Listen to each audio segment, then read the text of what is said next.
Walk along Stowell Street in Newcastle upon Tyne and turn right into St Andrew Street, and you might notice a plaque on the wall.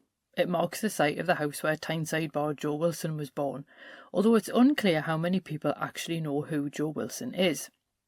There was a resurgence of interest in the 19th century songwriter a few years ago, particularly thanks to the musical play The Great Joe Wilson that toured the North East in 2018. I saw it at the Glass House and it was excellent.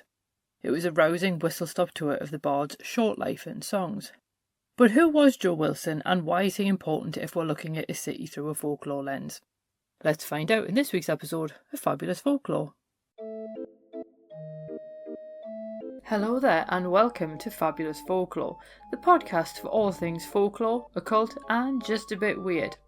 I'm your host Icy Sedgwick, blogger, fantasy author and your guide into these rather mysterious realms. I've got some rare things to show you, so come on in, take a look around, but be careful not to touch anything. These things sometimes bite. Well, hello there, and welcome back to Fabulous Folklore with me, your host Icy Sedgwick. I do hope that you're well, and I've always meant that whenever I've said it at the start of an episode, and I mean it now more than ever. And there is a lot going on in the world right now, and there's two reasons why I'm not really commenting on it on the podcast.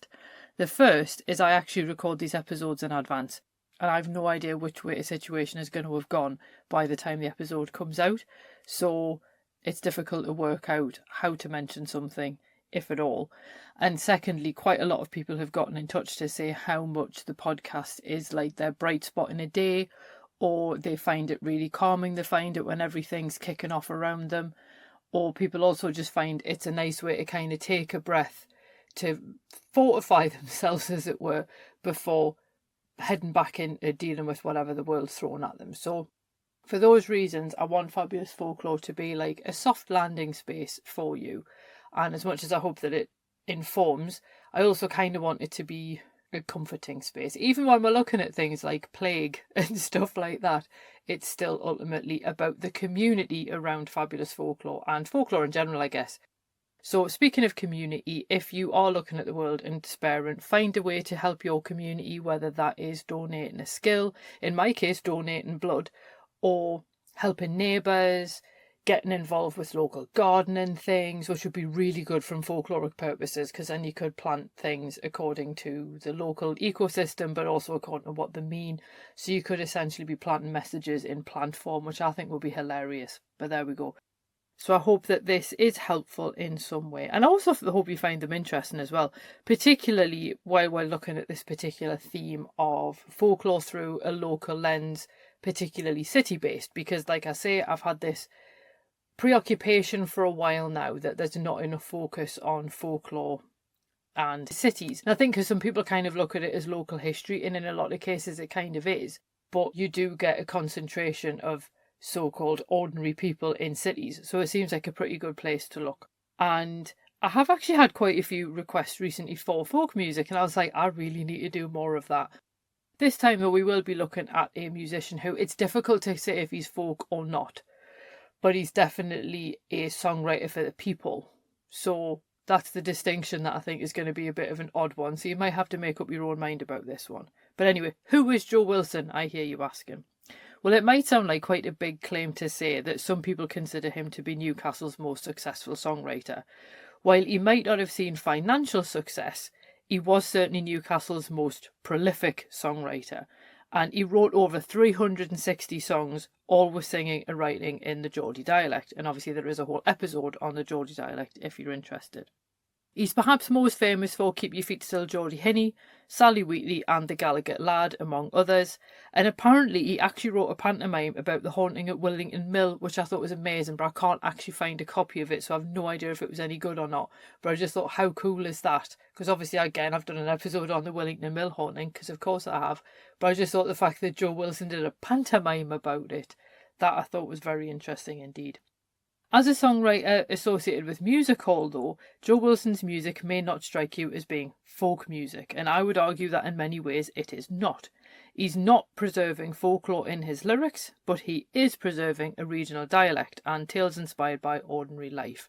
After all, the Folklore Society include ballads, traditional song and dance, and vernacular language as part of our cultural landscape, and that comes from their website. So if the Folklore Society say that it's a thing, then it's a thing.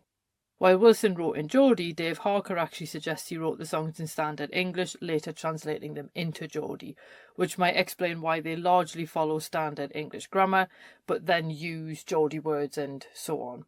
Now, using that approach would then mean that Tyneside workers would enjoy them for their use of the local vernacular, but outsiders could figure out what they meant, sort of figuring out what words were by their context, if that makes sense. Now, unfortunately, while we can read Wilson's lyrics and there's loads of them available online, we can't know what his songs actually sounded like. And this is one of the irritating things about dealing with singers from this particular era. We know what the tunes were largely, we know what the lyrics are, but we've no idea what the singer actually sounded like because a lot of them were never recorded. So Wilson is described as having a sweet voice on multiple occasions. A couple of people said he had a sweet but thin voice. I've no idea what that even means, so it doesn't really help. Thankfully, though, there are a lot of covers of his songs, so you can hear what they sound like by other musicians. So let's have a look at his origin story. So he was born in Stowell Street on 19th of November 1841. And he was the son of a cabinet maker and a bonnet maker, and he did actually have a twin brother called Tom as well. Fond of music from an early age, he apparently ended up singing in the choir at All Saints Church. An uncle took him to the Olympic Concert Hall when he was 12 to see music hall star Ned Corvin, and it seemed that the act made quite the impression on Wilson because then he started to write his own songs. He became a printer's apprentice at Howe Brothers in Gateshead at 14, and this is the thing that always fascinates me because I teach apprentices now, but they're always sort of 18 plus because it's on the degree, so it's always fascinating to see this person was apprentice when they were 12, and you think, God, what was I doing when I was 12? So I always think that's quite an interesting sign of the times. But being a printer's apprentice was also a helpful connection to have when he published his first songbook at 17. Now, he did publish it and distribute it himself at first, but later on the Howe brothers agreed to print it for him. He started out playing at pubs and clubs, often for free, but then later on he started to get his expenses paid. And the crowds loved his songs because they reflected their daily experiences, and this is a point that we will return to. He made his professional debut at the Wheatsheaf in December 1864, and yes, you will remember that if you listen to my Blade and Races episode last week. That is indeed where we get an early performance of the Blade and Races by George Geordie Ridley. And the music hall was obviously then later renamed as the Oxford Music Hall. I was actually quite surprised, I only discovered that in this episode, that while the Blade and Races was premiered in 1862, George Ridley, who wrote it, then died in 1864, so he didn't really get to enjoy its success, which is something of a shame. Music halls were incredibly popular sources of entertainment, making them the ideal venue for Wilson to showcase his songs, and the popularity of the songs helps to underline their importance as historical sources, because after all, audiences sang them because something in them resonated with them, and we sort of see that a little bit with things like Shakespeare. Like, people love them plays so much because they recognise things like legends and folklore and stuff that was in them, and it's the same thing with Wilson's music. Harker observed that many workers' songs often only survive in collections published by middle-class collectors, and this level of editing does mean that some songs fall by the wayside if they're too heavily political, anti-church or focused on drinking. So the advantage of Wilson's work is because he published the songs himself, he then cut out that middleman editor, and there wasn't therefore this collector choosing what they were going to include and what they weren't. There's not the same level of filtering with his stuff, which is really helpful. He performed around Tyneside, like you might imagine, but he did tour beyond Newcastle, and he played at music halls in, among other places, Stockton, Carlisle, North Yorkshire and Sunderland, which is quite cool. By 1867, he was a big enough name to play the opening night of the Tyne Theatre and Opera House, which is still there. It was briefly converted to being the Stowell Picture House, but it is back to being a theatre now, and it is a very cool venue if you get the chance to go. Now, Keep Your Feet Still, Geordie Hinney is probably Wilson's most famous song, and the tune is that of Nellie Gray, although Wilson wrote the lyrics himself. And this is what we'll find with Wilson. He writes lyrics, which is why he's often described as being a bard or a poet, but he doesn't write music, so he's not a composer with it. So when we call him a songwriter, it's a little bit of a misnomer, but it's a common factor that you get in this particular era, that a lot of these singers are doing songs based on familiar tunes, because people then already knew the tune, they just had to learn the new lyrics to go with it. Now, I'm not going to sing it, because I don't need to, because there is a cover on YouTube if you want to know what it sounds like. So if you're listening to this on YouTube, I've linked it in one of the cards at the top of the screen. And yes, even though I'm doing this as audio only, I'm still pointing to where the card would be. So there's that. Now, the song, like Wilson's others, deals with quite a mundane, ordinary situation, but with a comic twist, because Wilson was, after all, an entertainer. And in the song, two workmen are working away from home. This was a period of really heavy building work to construct railways and canals, more often railways, to be honest with you. And labourers and navvies, which is a term that comes from navigator, since they worked on infrastructure projects, needed to find somewhere to stay wherever they worked. I'll be honest, they weren't particularly welcome in most places, but that's by the by. The UK absolutely would not be what it is now without the navvies building bridges, railways and even the London Underground. And there are some estimates that about 30% of navvies were actually Irish as well, so massive thanks to Ireland for helping to provide all that labour in building these different things. But to save money, labourers would share rooms and sometimes beds to help cut the costs, which makes sense. So in this particular song, two Geordie workmen have chosen this cost-cutting measure, and they're named as Ward Geordie and Bob Johnson. Now, unfortunately, Geordie fidgets in his sleep and wakes Bob up in the middle of a dream about a young woman that he fancies back at home. So the title is Bob's Demand to Geordie, Keep Your Feet Still, Geordie Hinny. Hinny's a bit of a funny word because it's not a term of endearment like pet, a bit like when you hear people in London referring to people as like darling or whatever. Hinny's not really like that. It's a bit of a funny word. I'm not quite sure how to describe how it's used, but in this case it's basically Bob's way of saying, like, will you just keep still? The lyrics appeared in Wilson's songbook Tyneside Songs and Drolleries, Readings and Temperance Songs, which was actually published in 1890 after his death. The song's been covered, like I say, by a range of artists including Owen Brannigan, Lewis Killen and the Jeffersons, and if you ever watch Robson Green's Weekend Escapes on BBC, he actually sang it with his Grantchester co-star Tom Brittany.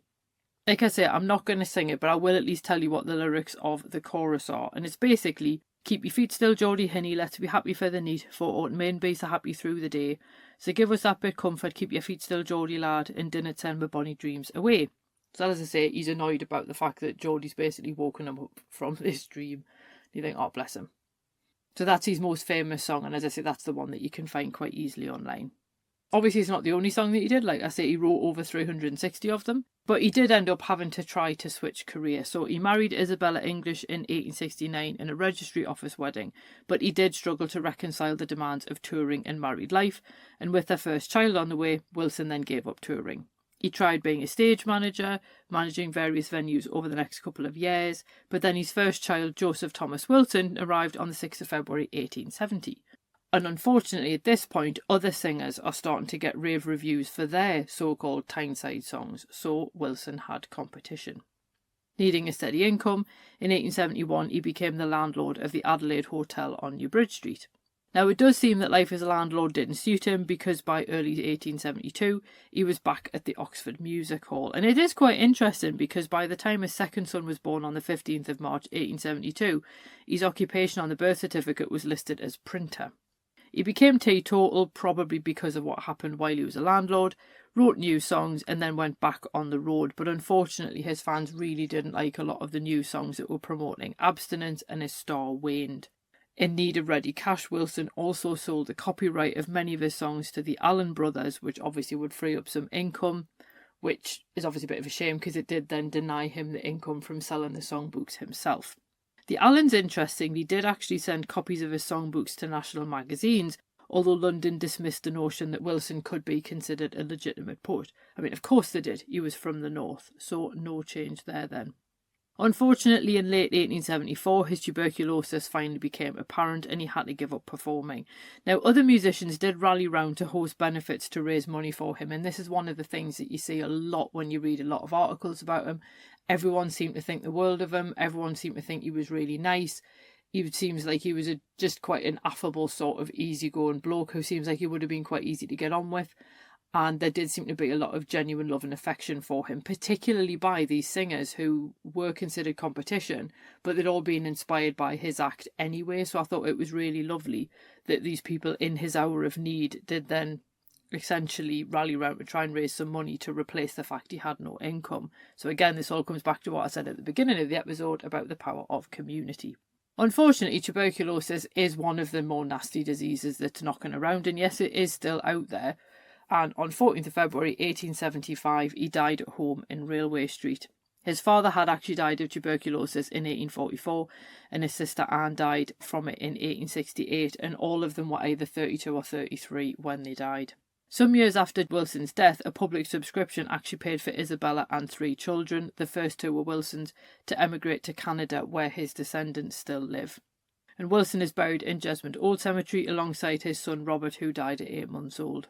Despite Wilson's fame, he was initially buried without a headstone, and his grave only finally got a stone in 1890, paid for by the Allens, mostly from the sale of his songbooks and so on, and they chose the column that's kind of cut in half to show a life cut short.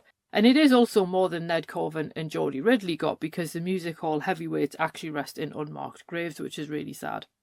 And the inscription on his grave says, and this actually comes from his own writings, "It's been me aim to have a place in the heart of the Tyneside people. We're writing bits of homely songs I think they'll sing."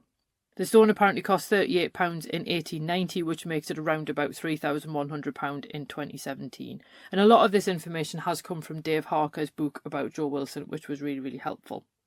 In 2016, Newcastle City Council approved a blue plaque to mark Wilson's Stowell Street birthplace as well, which is quite cool.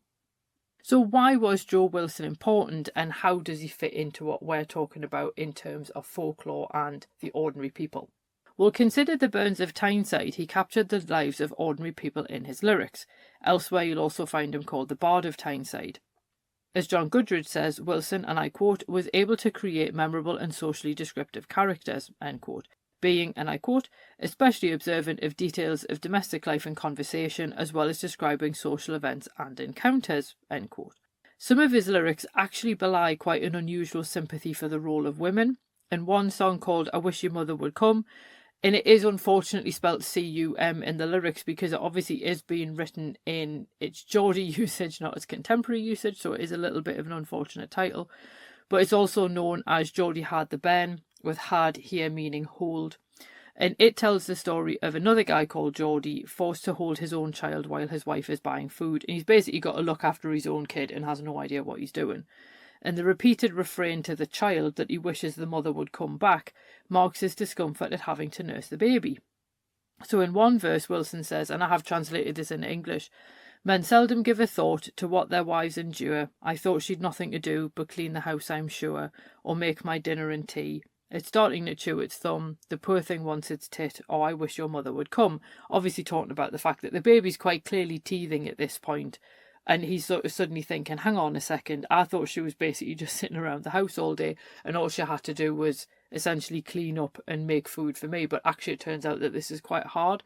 So that's quite interesting, because Wilson basically makes it clear that the child is teething, so has a good reason for crying, but does sort of pour scorn on Geordie for not wanting to nurse his own child. Now, luckily, Geordie does seem to possess some parenting skills, even if it's by accident, and the child finally goes to sleep. Although Geordie is worried that his wife will think he's a good nurse and ask him to do it again. The sight of his brother-in-law attempting to nurse his own child apparently inspired the song, and it became one of Wilson's most popular songs and one that was most heavily associated with him. So in 1890, the Chronicle commissioned local artist Ralph Headley to base a painting on Geordie Had the Ben for their Christmas edition, and Headley used a hewer from North Elswick Colliery as a model, and the ensuing painting, titled Geordie Had the Ben, was a great success. And I think it was really important that Headley also used a local worker as the model, because that's just the kind of thing that Headley did, but also the fact that I think it really ties into Wilson's popularity with the working class. Now, Dave Harker actually suggests that Wilson can't be considered a working class hero because he ended up on the professional stage, and he also raises the song Flogged in Jail about a drunk in prison who ends up being flogged as proof that Wilson couldn't have been a working class champion if he was sort of on the side of the person doing the flogging and not the person in jail. However, that song also came in Wilson's temperance era, so he could actually have been critiquing the effects of alcohol as much as he was talking about prison punishment. In 1871, Wilson wrote The Strike in favour of the 9-hour strike, and Tyneside engineers and shipyard workers faced a 6-day work week, which was supposed to be 59 hours, but many of them worked over 75 hours a week, and 30% of them died around the age of 30 of tuberculosis. So the strike gained its name from the demand of Tyneside engineers to work a 9-hour day, which would equate to 54 hours a week. So it's only 5 hours less than they were supposed to be doing, but anyway, this is why they went on strike. And London concert halls actually staged benefits to raise money for the strikers, and the Northumberland Miners Association also donated money to help with their living costs. Wilson appeared at a Sunderland concert to raise money for the strikers in September. The strike lasted for 5 months and gained nationwide support, with engineering firms eventually agreeing to a 54-hour working week of 6 9-hour days. While the strike was popular at the Oxford Music Hall, Harker notes that the song came out 4 months into the dispute, and the strike leader was also a distant relation. So he sort of raises the idea of, was Wilson jumping onto a popular cause to raise his own status once it became apparent it was a popular cause, or was he genuinely sympathetic to the workers? It's also possible it could have been both, because as Wilson put it in the song, is 9 hours an unreasonable movement? Is it not plenty of labour to men? Let them that condemned have a try in it, and see if they'll alter such plan. And he wasn't the only songwriter to tackle the strike either, because Matthew Dryden also wrote Persevere to encourage the strikers, referencing the success of striking workers in Sunderland earlier in the year. But I'm far less concerned with political labels and more concerned with the fact that Wilson preserved the details of ordinary life in a way that many historians overlook, because diaries, letters and other correspondence give us an insight into the middle and upper classes, but nothing gets preserved from the working class because that kind of information just simply doesn't exist in a lot of cases. So if we want to know what was going on in an ordinary average person's day, we have to look to songs like Wilson's to find out what was going on. Plenty of the reviews of his work talk about how he preserved dialect and illustrated ordinary life, and indeed, far from capturing the bucolic pastures of the countryside, Wilson wrote about life in a city, something that the folklore collectors entirely bypassed. So while he didn't include folklore in his songs, people did recognise themselves in everyday situations in the lyrics. So people buying his songbooks and wanting to learn his songs and sing them and get involved and engage in everything did kind of make him a good way to look at, as I say, what was going on in their lives as well. So it does capture common practices, just not necessarily in a folkloric sense. But these were things, as I say, that weren't being recorded by the folklore collectors. But ultimately, Wilson was largely forgotten within a few generations, and while many Geordies do still know Keep Your Feet Still, it is possible that they know it thanks to the cover versions rather than Wilson's original. I will be honest and I will put my hands up and say I'd never heard it until just before I went to see the great Joe Wilson in 2018 at the Glasshouse, or the Sage as it was then, because it just wasn't someone that I'd come across. And I think this is what often happens with local heroes. They do just disappear because for whatever reason the zeitgeist moves on and all that kind of thing, and unless there's some kind of resurgence of interest in their work, there's not anyone keeping tabs on these people. And this is what I'm going to challenge everybody who's listening to do. Go out and see if there's someone equivalent in your neck of the woods, because I guarantee that there will be. People in the northeast and also the northwest, you'll probably run into Joe Wilson at some point because he toured so extensively. But there will be an equivalent where you are, and it'll be fascinating to see what they come up with. And of course, some of them will be more traditional folk singers, but in this particular instance, Wilson does capture a particular thing about living on Tyneside. Now, we can't draw a direct line between these songs and any understanding of 19th century working class life in Tyneside, but we can revisit his work to see what it tells us about both the dialect and the people, and then also see what still resonates today. So like I say, are there any local songwriters from your city that have preserved daily life for posterity? Please do feel free to let me know. I'd love to find out more about other such musicians. You'll probably find quite a lot if you look under the music hall tendency. You might find some old palatable stuff in some of the lyrics, but you will probably also find other stuff as well that preserves what people were doing, thinking, saying, all that kind of thing. So please do feel free to let me know. Next week, we are going to be having a look at something which I can't believe it's taken me this long to have a look at. We're going to be having a look at some of the legends associated with Newcastle's Castle Keep, because obviously, as you might imagine, Newcastle is named after a castle. So we are going to have a look at some of those particular legends, one of which involves a flying donkey. So look out for that one. We are going to be having a look at children's folklore next month. So I am going to ask for your help in that one, because I'd love to collect some actual folklore from you lot. I've got a form linked in the show notes below. and it'll be open for a couple of weeks just to find out what you can remember from when you were little, or what stuff that your kids say when they come home from school, like what's the current status of these kind of things and stuff like that. So if you want to take part, you can remain anonymous if you want, but I thought it would be really cool to actually see what people remember now, because a lot of the children's lore that's being collected is usually stuff from the 50s. So I'm like, well, what's going on now? And what do people remember from like the 70s, 80s, 90s, things like that? So that'll be grand. So I hope you enjoy that as well. So we've got some like proper folklore, as it were, coming next month. Final announcement as well, if you are a creative writer or you'd like to write ghost stories and so on, I have 2 online writing workshops coming up in February. For the first one, I'm doing an hour-long workshop at the UK Ghost Story Festival, and I'm going to be having a look at how you can write your own tales of spectral ladies, but you know, the ones like white ladies, grey ladies, pink ladies, green ladies, all this kind of thing. We're going to be looking specifically at them and how you can then construct your own story starring one. And the link again is in the show notes. And then that's on the 8th of February at 11 a.m. GMT online. And then the other one actually runs at both 10 a.m. and 7 p.m. GMT on the 14th of February. So, like, let's be honest, I wasn't going to have any plans for Valentine's Day. So I'm doing a ghostwriting workshop instead. And with this one, we're going to be having a look at the forgotten ghost stories, like no one talks about the treasure hunting ghosts or phantom coaches or ghosts that issue prophecies and so on. So then how can you write those into stories as well? So again, the link is in the show notes if that is something that tickles your fancy. I've gone on long enough. Obviously, there was a lot to get through in this particular episode. Thank you as always for your time. And like I say, I do hope that you're well, and I hope that you and your loved ones are all good. And I wish health, happiness and hope for the rest of us as well, because God knows I think we need it. But anyway, I'll see you next week when we go and have a poke around a medieval castle. Cheerio. Well, thanks for listening, and I hope you enjoyed that episode. I don't get paid per play of the podcast like musicians do, so if you'd like to support the podcast so I can keep it ad-free and help me pay for all the annoying stuff like web hosting and cover the hours it takes me to make these episodes, then you can buy me a coffee on Ko-fi or become a member of the Fabulous Folklore family by becoming a paid supporter on Ko-fi, Patreon and Substack.